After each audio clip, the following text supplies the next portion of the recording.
Hello everyone, welcome back to my channel. So today we are going to discuss chapter 10 perimeter and area, and this will be your part 2 of this chapter. So let's begin. I have divided this chapter into 5 parts and we have already completed our first part. If you have not watched this part then please do watch it. उससे आपको दूसरे concept समझने में help होगी. Now today we are starting our part 2. Let's go through the topics that we are going to cover today. First is area of parallelogram. How to find the area of a parallelogram, and also we will discuss its properties. And the second topic is area of triangle, in which we will discuss how to find area of right angle triangle, acute angle triangle and obtuse angle triangle. So let's start. Our first topic is area of parallelogram. Now what do you mean by parallelogram? बहुत ही अजीब सा word है, right? So parallelogram is a type of quadrilaterals. Now what is quadrilaterals? We have studied in standard 6 that any shape which has 4 sides will be known as quadrilaterals, like square, rectangle, parallelogram, rhombus, trapezium. Okay, तो उन सबको हम बोलते हैं quadrilaterals. अब हमें कैसे पता चलेगा कि कौन सा शेप क्या है? मीन्स वो रेक्टेंगल है, स्क्वायर है, पैरेललोग्राम है, क्या है? तो उसके लिए हमें हर शेप की कुछ प्रॉपर्टीज गिवन होती है, ठीक है? तो हमें उन प्रॉपर्टीज को पढ़ के समझ के हमें आइडेंटिफाई करना है कि कौन सा शेप क्या है, ठीक है? So let's go through it. First, opposite sides are parallel and equal. आप इसके नेम में ही देखो पैरेलल लिखा है, राइट? सो जैसे कि यहाँ पे side A B is there और उसकी ऑपोजिट साइड कौन सी है? C D. So side A B and side C D are parallel, will be parallel, वो पैरेलल रहेंगी और इक्वल भी रहेंगी. मीन्स अगर ये 5 सेंटीमीटर है तो ये भी 5 सेंटीमीटर होगा, और अगर ये साइड 6 सेंटीमीटर है तो दूसरी साइड भी 6 सेंटीमीटर होगा. Okay, so opposite sides are parallel and equal. Next is opposite angles are equal. Let's suppose कि एंगल A, ठीक है, अगर एंगल A 80 डिग्री है तो इसकी ऑपोजिट एंगल कौन सी है? Angle C. तो ये भी होगा 80 डिग्री. और अगर ये एंगल B 100 डिग्री है तो ये एंगल D भी होगा 100 degree. So opposite angles are equal. Diagonals are neither equal nor perpendicular. Now what is diagonals? Any line segment which joins two opposite vertices. जैसे कि अब आप पूछोगे कि vertices क्या होते हैं, तो इसमें देखो कि ये vertex है और ये vertex है. क्यों हम इसको vertex बोलते हैं? ये दो लाइन सेगमेंट यहाँ पे मीट कर रही है, या तो आप ऐसा भी समझ सकते हो कि दो साइड्स जहां पे मीट करती है, जहां पे जॉइंट रहती है, उसको आप बोलते हो वर्टेक्स. तो इसका ऑपोजिट वर्टेक्स कौन सा होगा? ये वाला ना. तो इसमें आप देखो vertex A and vertex C are opposite vertexes, और इसको जो लाइन सेगमेंट ज्वाइन कर रही है उसे आप कहोगे डायगोनल्स. ओके, यहाँ पे ये वाला डायगोनल भी बनेगा जो वर्टेक्स बी और डी को ज्वाइन कर रहा है. ओके, सो इसमें क्या लिखा है? डायगोनल्स इक्वल नहीं होते और परपेंडिकुलर भी नहीं होते. दोनों डायगोनल्स पैरेललोग्राम में इक्वल नहीं होते. अगर एक 5 सेंटीमीटर का है तो दूसरा डायगोनल दूसरा मेजरमेंट होगा, लेट्स से 6, 7, 8 कुछ भी हो सकता है, राइट? एंड परपेंडिकुलर भी नहीं होता. परपेंडिकुलर क्या होता है? परपेंडिकुलर मीन्स एक लाइन को दूसरी लाइन 90 डिग्री पे कट कर रही है, उसे आप कहते हो परपेंडिकुलर. बट पैरेललोग्राम में डायगोनल्स जहाँ पे कट होते हैं वो 90 डिग्री पे कट नहीं होते, वो कोई दूसरे एंगल्स पे कट हो सकते, लेकिन वो परपेंडिकुलर, दैट मीन्स 90 पे कट नहीं होंगे. Next is diagonals bisect one another. दोनों डायगोनल्स जहाँ पे कट होते हैं वो एक दूसरे को बाइसेक्ट करते हैं. बाइसेक्ट करना मतलब एक दूसरे को एग्जैक्ट बीच में वो कट करते हैं. अगर मान लो कि ये डायगोनल 10 सेंटीमीटर का है तो ये जो दूसरा डायगोनल है ना वो उसको कहाँ पे कट करेगा? 5 सेंटीमीटर पे. इस 10 सेंटीमीटर का हाफ इसके एग्जैक्ट बीच में से इसको कट करेगा. Okay, next is consecutive angles are supplementary. Now consecutive angles मतलब देखो ये है एंगल ए, इसका कॉन्जिक्यूटिव एंगल कौन सा होगा? जो इसी की लाइन में है, दैट मीन्स एंगल बी. और यहां से देखो तो एंगल डी. मीन्स अगर ये 80 डिग्री है तो इधर वाला कौन क्या होगा? Angle 100 degree. Why 100 degree? Because 100 plus 80 180. That means supplementary angles बना रहे हैं. इधर भी अगर 80 है तो इधर क्या होगा? 100 डिग्री. इधर भी देखो, मीन्स एक ही लाइन में दोनों एंगल्स का टोटल 180 डिग्री होना चाहिए. Clear? Next is if one angle is right then all angles are right. अगर चारों एंगल में से कोई एक एंगल भी 90 डिग्री है तो चारों के चार एंगल्स 90 डिग्री हो जाएंगे. कैसे? अगर मान लो कि ये एंगल ए 90 डिग्री है, ओके, तो इसका ऑपोजिट एंगल भी 90 डिग्री हुआ, राइट? एंड हमने अभी सीखा था कि ये कॉन्जिक्यूटिव एंगल सप्लीमेंट्री होते हैं. तो ये 90, तो यहाँ पे भी कितना आना चाहिए? 90, तब जाके तो 90 90 180 बनेगा.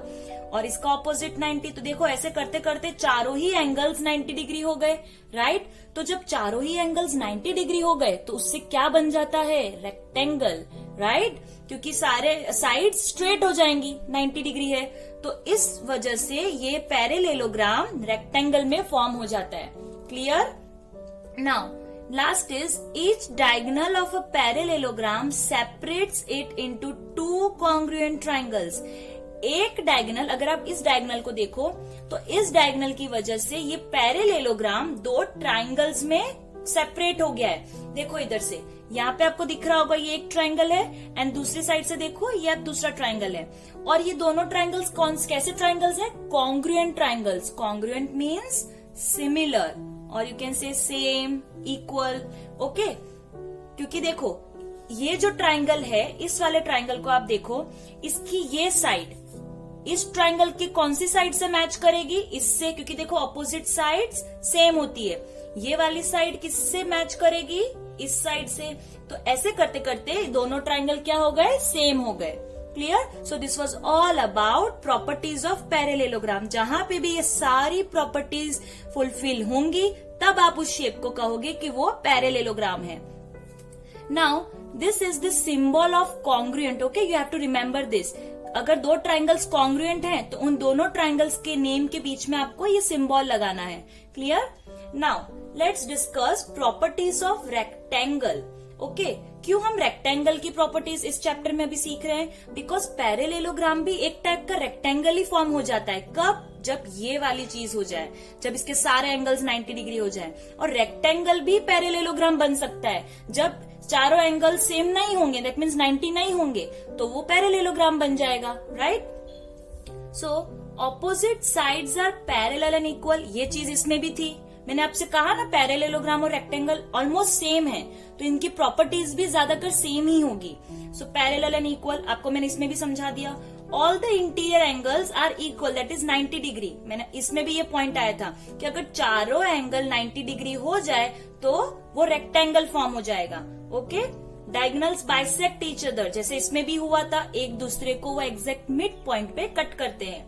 Both the diagonals have the same length. यहाँ पे ये डिफरेंस आ गया. देखो इसमें क्या था? पैरेलेलोग्राम में दोनों डायगोनल्स डिफरेंट लेंथ के होंगे, बट रेक्टेंगल में दोनों डायगोनल्स सेम लेंथ के होंगे. ओके, और वो बाइसेक्ट करते हैं, मतलब सेम लेंथ के हैं और मिड पॉइंट से भी कट करते हैं. Clear? Last is if two diagonals bisect each other at right angles then the rectangle is known as a square. अब देखो रेक्टेंगल में अगर दोनों डायगोनल्स, जैसे मान लो कि ये रेक्टेंगल है, फॉर एग्जांपल मैं आपके ड्रॉ करके दिखा देती हूँ. ये एक रेक्टेंगल है और इसके दोनों डायगोनल्स अगर 90 डिग्री पे कट करे एक दूसरे को, तो ये जो शेप है रेक्टेंगल वो स्क्वायर फॉर्म हो जाएगा. मीन्स ये सब एक दूसरे से इंटर रिलेटेड है. एक दो प्रॉपर्टी अगर चेंज हो गई तो पैरेलेलोग्राम से रेक्टेंगल, रेक्टेंगल से पैरेलेलोग्राम. और यहाँ पे हमने देखा कि अगर दोनों डायगोनल्स 90 डिग्री पे कट करेंगे तो वो स्क्वायर फॉर्म हो जाएगा. Okay, so this was all about the properties. अब हम इसका कुछ एग्जाम्पल लेते हैं और उसका फॉर्मूला सीखते हैं. Now as we know rectangle is also parallelogram, दोनों सिमिलर हैं. अब आप इसमें देखो, यहाँ पे एक पैरेलेलोग्राम दिया है, राइट? और इस पैरेलेलोग्राम में अगर मैंने यही शेप यहाँ पे सेम सिमिलर बनाया है, और यहाँ पे आप देखो, यहाँ से अगर मैं एक स्ट्रेट लाइन ड्रॉ कर लूं, राइट, मीन्स मैं क्या बनाने की कोशिश कर रही हूँ, देखो अगर आप इस चीज को देखो तो क्या बन गया? रेक्टेंगल फॉर्म हुआ, राइट? सो यहां से फर्स्ट पार्ट, इतना पार्ट मैं कट करके अगर इधर लगा दूं, लेट्स से मैं यहां से इतना पार्ट, ठीक है, ये एक्स्ट्रा पार्ट है मेरे रेक्टेंगल के लिए, राइट, तो ये इतना पार्ट हटा के मैं इधर प्लेस कर दूं तो मेरा ऐसा शेप बन जाएगा। यहाँ का फर्स्ट पार्ट कट करके हमने यहाँ लगा दिया तो ये क्या फॉर्म हुआ, रेक्टेंगल। इसीलिए कहते हैं कि rectangle is also a parallelogram. तो जो भी एरिया रेक्टेंगल का होगा वही एरिया पैरेलेलोग्राम का होगा, दोनों का एरिया सेम होगा because they both are similar, right. So यही मैंने यहाँ पे एक स्टेटमेंट लिखा है, if we cut the part 1 of the above figure, अगर मैं इस फिगर का ये जो पार्ट 1 है, जैसे मैंने यहाँ पे शो किया है पार्ट 1, ये कट करके प्लेस कर दूं पार्ट 2 की जगह पे, तो फिगर 1 और फिगर 3 का एरिया सेम होगा। That means the area of rectangle and parallelogram will be same. So here it is written area of parallelogram ABCD, that means this ABCD ये एक पैरेलेलोग्राम है, is equals to area of rectangle DEFC, okay, equals to, अब देखो rectangle का area तो हमें पता है ना कैसे निकालते हैं, लेंथ इनटू ब्रेड्थ, राइट। अब इसमें लेंथ आप क्या लोगे, EF, जैसे यहाँ पे ये ले लिया EF, और उसकी ब्रेड्थ क्या हो जाएगी, यहाँ पे ले लिया है DE, ये तो हमें पता ही है। आप कुछ भी ले सकते हो कि CD लेंथ ले ली और ब्रेड्थ ले लिया CF, कुछ भी आप ले सकते हो। अब इसको अलग तरीके से कैसे लिख सकते हैं, side into corresponding height of parallelogram ABCD। आप कोई भी एक साइड ले लो, जैसे कि यहाँ पे ले लिया EF, और इसकी height, corresponding height, that means CF, ये हो गई हाइट। पैरेलेलोग्राम में हमें ना हाइट वर्ड यूज करना है, okay. So here it is return base into height. हम लेंथ को, दैट मीन्स ये जो नीचे की लेंथ होती है ना, इसको आप बेस भी बोल सकते हो, बेस, ठीक है। So base into height. अब let's take some examples to find area of parallelogram. Example 1, find the area of the following parallelograms. Okay, here parallelograms are given and some measurements are given, okay, and we have to find its area. In this first you can see side AB is given of 8 centimeter. That means this will be the base of this parallelogram. And here you can see height is given, that is 3.5 centimeter. As we all know the formula to find the area of parallelogram, that is base into height. So area of parallelogram equals to base into height. Base is 8 centimeter and height is 3.5 centimeter. So 8 into 3.5 you will get 28 centimeter square. We are finding area. So don't forget to put this square. Now in second you can see here the base is, this is the base, okay. जो भी आपको side का measurement दिया होगा ना वही आपका base होगा. So base is 4 centimeter and the height is 4.4. So base into height 4 into 4.4 equals to 17.6 centimeter square. We have to put square. Let's take second example. PQRS is a parallelogram. So here I have drawn PQRS. QM is the height from Q to SR. QM एक height है जो हमें कहाँ से draw करनी है, from Q to SR. ये रहा SR और हमें इसकी कॉरस्पॉन्डिंग हाइट कहाँ से ड्रॉ करनी है, फ्रॉम Q, तो ये रहा QM. Clear. QN is the height from Q to PS. PS पे हमें Q से हाइट बनानी है, देखो तो ये बन गई QN. Clear. Further if SR equals to 12 centimetre, ये जो साइड है SR इसका हमें मेजरमेंट गिवन है 12 centimetre and QM is 7.6 centimetre. ये जो हाइट है ये हमें दी है 7.6 centimetre. Find area of parallelogram. Parallelogram का एरिया फाइंड करने के लिए हमें क्या जरूरत है, बेस और हाइट. तो अब देखो हमें इसका बेस गिवन है SR और बेस की कॉरस्पॉन्डिंग हाइट भी गिवन है 7.6, है ना. आप इस बेस के साथ किसी और हाइट को नहीं ले सकते, उसकी कॉरस्पॉन्डिंग हाइट का ही मेजरमेंट लेना है. So area equals to base into height. Base is SR and height is QM. SR is 12 centimeter and QM is 7.6 centimeter. So 12 into 7.6 equals to 91.2 centimeter square. Now the second thing is we have to find QN. That means this height. We have to find the length of this height. If PS is 8 centimeter, अब देखो ये height find करनी है, तो इसका आपको है ना बेस दे दिया गया है। इस हाइट के लिए तो यही उसका बेस हुआ ना, so it is given 8 centimetre. Now अब आप एक चीज समझो, हाइट कोई भी हो, बेस हम कोई भी लें, बट एरिया तो सेम ही रहेगा ना, चाहे हम इस हाइट बेस से निकाले या इस हाइट और बेस से निकाले, right. So area is already there, हमने अभी फाइंड किया था, तो हम इस एरिया को यूज करके उसकी फॉर्मूला में पुट करके हम ये हाइट फाइंड कर सकते हैं। So area of parallelogram equals to base into height. इसमें अब बेस क्या लेना है आपको, ये वाला PS, और ये रहा PS, और हाइट क्या होगी इसकी कॉरस्पॉन्डिंग, QN। तो here it is written QN।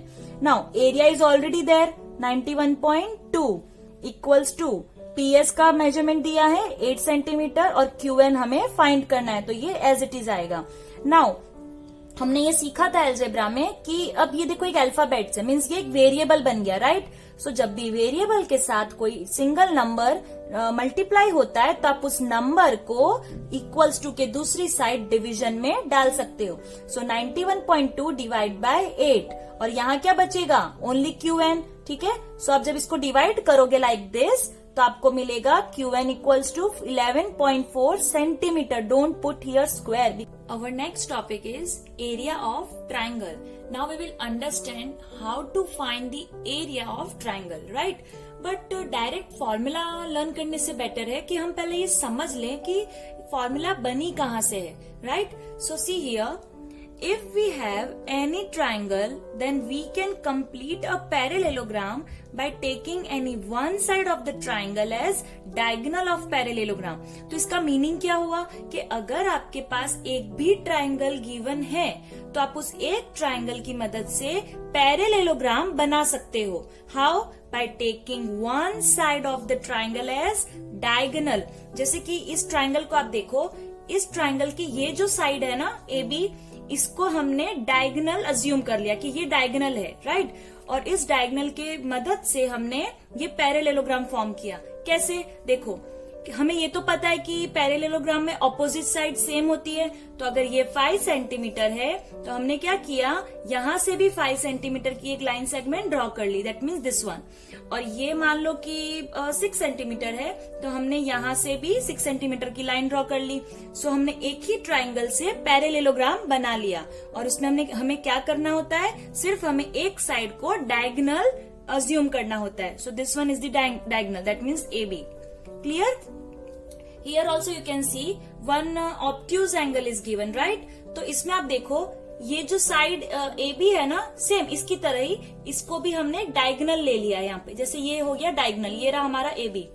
तो देखो ये ट्राइंगल जो है वो तो ऑलरेडी यहाँ पे गिवन है, तो हमने क्या किया है, इस डायगोनल लेके इस ट्राइंगल को एज इट इज यहाँ पे भी ड्रॉ कर लिया। कैसे?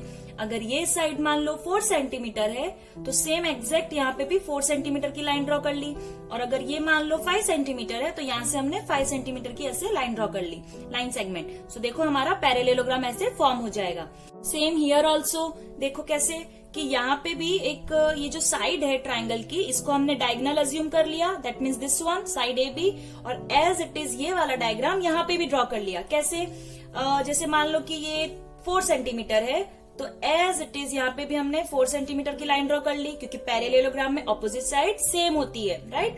और अगर ये मान लो 5 सेंटीमीटर है तो यहाँ से भी हमने 5 सेंटीमीटर की लाइन सेगमेंट ड्रॉ कर ली, तो देखो हमारा पैरेलेलोग्राम बन गया, राइट। सो जब भी हमें एक ट्राइंगल गिवन हो तो हम उससे एक पैरेलेलोग्राम फॉर्म कर सकते हैं। कैसे? सिर्फ हमें एक साइड को डायगोनल अज्यूम करना है। See this statement here, the diagonal of a parallelogram divide it into two congruent triangles. Corresponding parts of congruent triangles are equal. This we have studied in the last topic, that is area of parallelogram, right? हमने उसमें सीखा था ये कि एक diagonal अगर होता है पैरेलेलोग्राम में तो उसकी वजह से वो पैरेलेलोग्राम 2 कॉन्ग्रुएंट ट्राइंगल्स में डिवाइड हो जाता है। जैसे आप देख सकते हो ये 2 ट्राइंगल्स फॉर्म हो गए यहाँ पे, और उनके कॉरस्पॉन्डिंग पार्ट्स हमेशा इक्वल होते हैं। कैसे? मैंने आपको कहा था कि अगर ये वाली साइड अगर 5 है तो इस ट्राइंगल में ये वाली साइड 5 सेंटीमीटर होगी, क्योंकि ऑपोजिट साइड्स हैं, राइट। सो ऐसे ही इसके कॉरस्पॉन्डिंग पार्ट्स इक्वल होते हैं। तो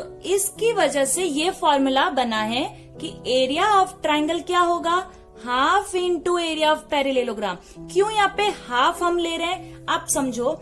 ये पैरेलेलोग्राम है, इसकी वजह से, इस डायगोनल की वजह से दो ट्राइंगल्स फॉर्म हो गए। देखो, एक ये रहा ट्राइंगल एंड दूसरा ये, राइट। सो हमें तो सिर्फ ट्राइंगल का चाहिए ना, तो अगर हमें वन ट्राइंगल का ही चाहिए तो हम इस पूरे पैरेलेलोग्राम का हाफ कर देंगे, है कि नहीं।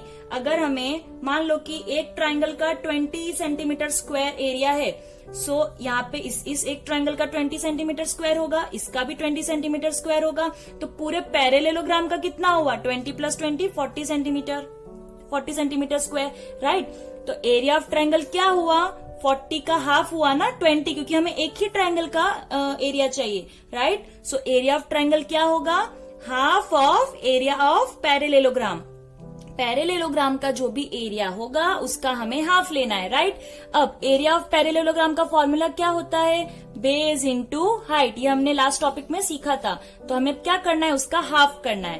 Clear. So this is the formula to find the area of triangle. Now we will see how to find the area of right angle triangle, area of acute angle triangle, and one more is there, area of obtuse angle triangle. Okay, but सबसे पहले हमें ये समझना पड़ेगा कि right angle triangle होता क्या है, acute angle triangle क्या होता है, right? So right angle triangle, इसके अंदर ही आप देखो right लिखा है, that means 90 डिग्री। मतलब तीनों एंगल में से, ये 3 एंगल्स हैं इस ट्राइंगल के, तीनों में से कोई एक भी अगर 90 डिग्री है तो उसे आप उस ट्राइंगल को कहोगे राइट एंगल ट्राइंगल। ये हमने 6th स्टैंडर्ड में सीखा हुआ है। नाउ एक्यूट एंगल ट्राइंगल क्या होता है, अगर तीनों के तीनों एंगल्स ही 90 से स्मॉलर हैं, कौन से, तीनों एंगल्स 90 से स्मॉलर हैं, तो उसे आप कहोगे एक्यूट एंगल ट्राइंगल। और अगर तीनों में से कोई एक एंगल भी 90 से ग्रेटर है, कोई एक एंगल भी अगर 90 से ग्रेटर है, तो उसे आप कहोगे obtuse angle triangle. Clear. Now we will see it's formula. इसमें आप देखो, हमें फॉर्मूला तो पता है, half into base into height. तो इसमें हाफ इंटू बेस क्या होगा, BC, and height will be AB। Clear, it's very easy.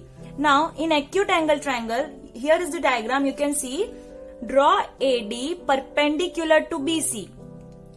Acute angle triangle में क्या होगा, हम यहां से एक AD लाइन सेगमेंट ड्रॉ करेंगे, ठीक है। और ये लाइन सेगमेंट क्या है, परपेंडिकुलर टू BC। आपको परपेंडिकुलर पता होगा, कोई भी एक लाइन को दूसरी अगर लाइन 90 डिग्री पे कट करे उसे हम कहते हैं perpendicular line.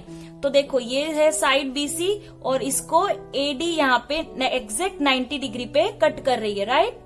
So this will be it's perpendicular line. Now ADC is a right angle triangle. तो ADC, देखो अब यहां से देखो, ADC, दिस ट्राइंगल, इधर का जो ट्राइंगल है ना, वो क्या है, राइट एंगल ट्राइंगल। और इधर से आप देखो तो ADB, इधर वाला भी राइट एंगल ट्राइंगल हुआ, राइट। तो अब इसमें से फॉर्मूला कैसे बनेगी, हमें तो फॉर्मूला क्या पता है कि half into base into height. तो इसमें बेस क्या होगा, अब देखो बेस तो इसमें BC है, बट आप इधर देखोगे तो दो ट्राइंगल्स, मतलब एक ही ये ABC ट्राइंगल दो ट्राइंगल्स में डिवाइड हो गया है ना। कौन कौन से ट्राइंगल्स में, ADC और ADB में। तो अब हम इसका कैसे फाइंड करेंगे।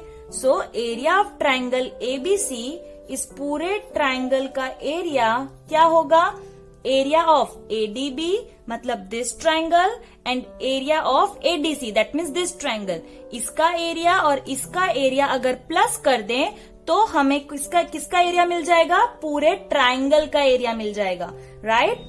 सो इक्वल्स टू, अब एरिया ऑफ ADB क्या है, आप सिर्फ ADB को देखो, ADB, तो इसमें बेस क्या होगा, BD, ये रहा बेस, और हाइट क्या होगी, AD, राइट। अब एरिया ऑफ ADC के नीचे हम क्या लिखेंगे, हाफ इंटू बेस, बेस क्या होगा हमारा, CD, ये रहा CD, and height AD, so this is AD, right. अब इसको हम अगर आगे सॉल्व करें तो आप देखो यहाँ पे हाफ हाफ दोनों में दिया है, AD भी दोनों में दिया है, क्योंकि दोनों में हाइट तो सेम ही है दोनों की फॉर्मूला में, राइट।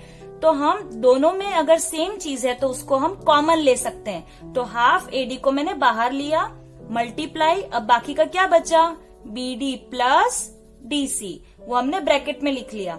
अब नेक्स्ट स्टेप आप देखो, हाफ और AD तो एज इट इज है, BD प्लस DC क्या हो जाएगा, देखो BD प्लस DC, ये और ये प्लस कर दो तो आपको क्या मिलेगा, टोटल मिल जाएगा ना BC। तो यहाँ हमने लिखा है BC। सो हमें मिल गया half into base into height. देखो ये गई हाइट और ये हो गई हमारी बेस। तो एक्यूट एंगल ट्रायंगल में आपको इस तरीके से सॉल्व करना पड़ेगा। Now let's come to the next type of triangle, that is obtuse angle triangle. हमने राइट एंगल ट्रायंगल सीख लिया, एक्यूट एंगल ट्रायंगल से भी सीख लिया। अब हम ऑब्ट्यूज एंगल ट्रायंगल से देखेंगे कि हमें किस टाइप से एरिया फाइंड करना है। So here is the diagram and what it is return here, ABC is an obtuse angle triangle. हमें पता है ABC एक ऑब्ट्यूज एंगल ट्रायंगल है। देखो ये इस टाइप से आपको ट्रायंगल दिया है, ऑब्ट्यूज एंगल ट्रायंगल। क्लियर? तो हमें इसका एरिया फाइंड करना है। Now produce CB to E, हमें CB को E तक ले जाना है such that AD is perpendicular to CE। मतलब देखो इधर हमें CB को E तक, या मतलब हमें और एक्सटेंड करना है। और कितना एक्सटेंड करना है कि A से हम एक परपेंडिकुलर लाइन ड्रॉ कर पाए। तो देखो यहाँ पे हमने CB को इतना एक्सटेंड किया कि हम A से D तक एक परपेंडिकुलर लाइन ड्रॉ कर पाए। So this is the perpendicular line to CE और you can say CB। Okay, अब इसका हम एरिया कैसे फाइंड करेंगे? राइट, वही हमारा मेन पर्पस है। So area of triangle ABC, ये जो हमारा मेन ट्राइंगल है ना, उसका एरिया हम कैसे फाइंड करेंगे? Area of triangle ADC। अब ADC कहाँ है? देखो ये रहा ADC। ये जो आप है ना इस लाइन सेगमेंट, ये वाली लाइन सेगमेंट को आप भूल जाओ तो आप देखोगे कि आपको एक ट्राइंगल दिख रहा होगा यहाँ पे ऐसे। Right, so area of triangle ADC minus area of triangle ADB, that means ADB। अब आप समझो ध्यान से, हमें एरिया चाहिए किसका? हमारा मेन ट्राइंगल का। मेन ट्राइंगल कौन सा है? ABC, जो आपको ये दिख रहा है ग्रीन कलर में। राइट, तो हम इसका एरिया, हमें ये एरिया फाइंड करना है। तो हम क्या करेंगे, ये जो टोटल एरिया है ना ADC, आप यहां से देखिए ADC, तो ये जो पूरा एरिया हमें मिलेगा उसमें से अगर मैं इतना पार्ट निकाल दूं, माइनस कर दूं, तो मुझे ये मिल जाएगा। सो एरिया ऑफ ट्राइंगल ABC क्या होगा?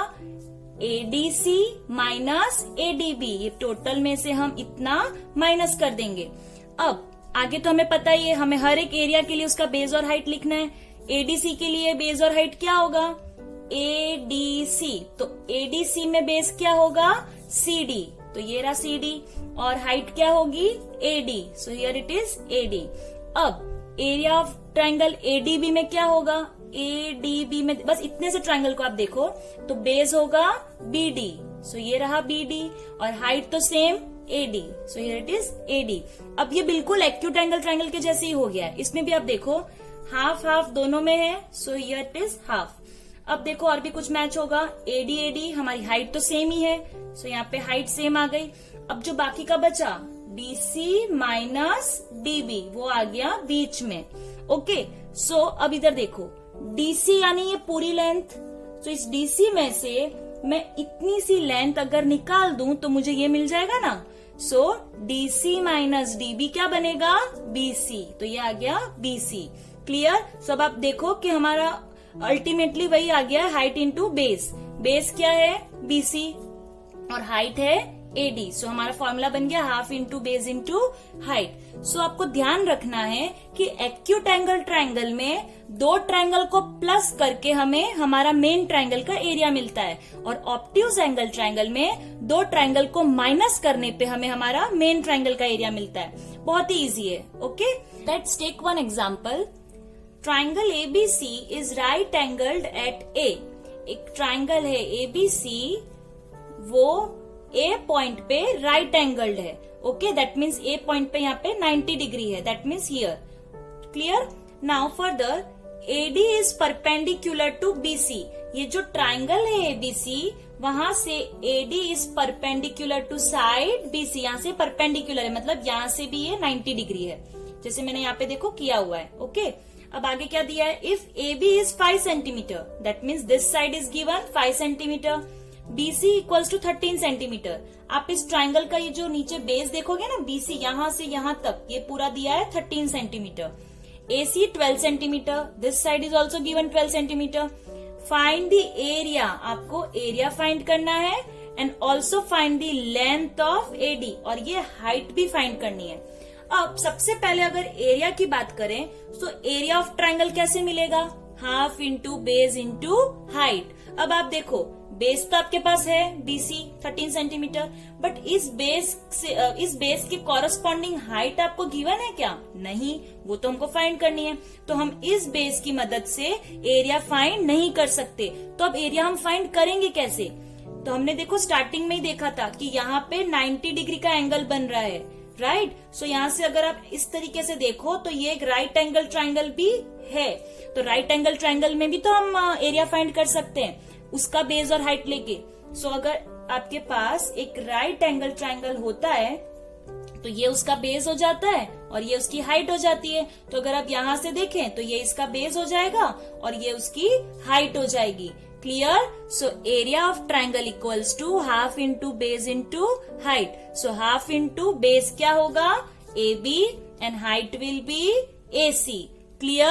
I have written here, since triangle ABC is right angled at A, so AB is base is 5 centimeter and AC is 12 centimeter. जब आप इसको solve करोगे, you will get 30 centimeter square, and this is the area of triangle. Clear?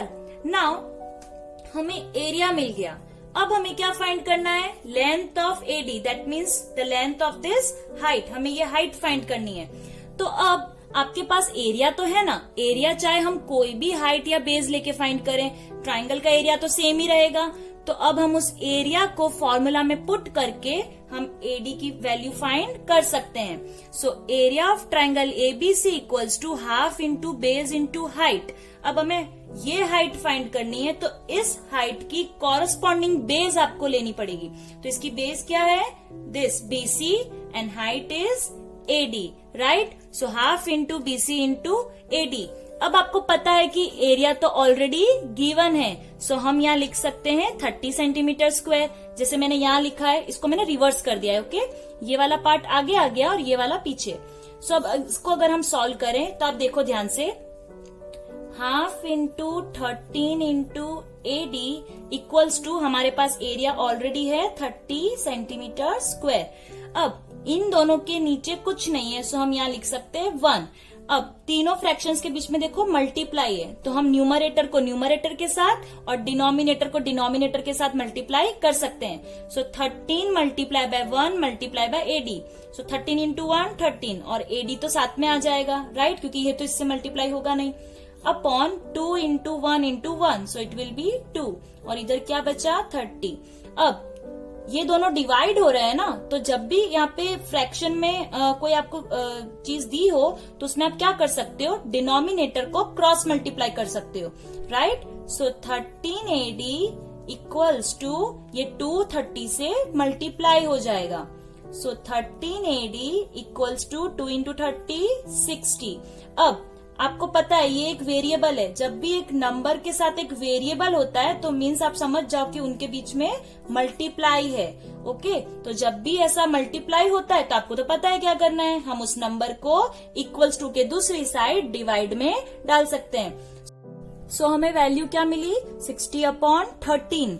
Now जब आप इसे divide करोगे ना तो आपको एग्जैक्ट वैल्यू नहीं मिलेगी। सो हम क्या करेंगे, इसे मिक्स फ्रैक्शन में कन्वर्ट करेंगे। क्यों मिक्स फ्रैक्शन में, क्योंकि हमने स्टैंडर्ड 6 में सीखा है कि जब भी न्यूमरेटर बड़ा होता है डिनोमिनेटर से तो वो फ्रैक्शन इम्प्रॉपर फ्रैक्शन कहलाता है, राइट। तो जब भी इम्प्रॉपर फ्रैक्शन हो तो आप उसे मिक्स फ्रैक्शन में कन्वर्ट कर सकते हो।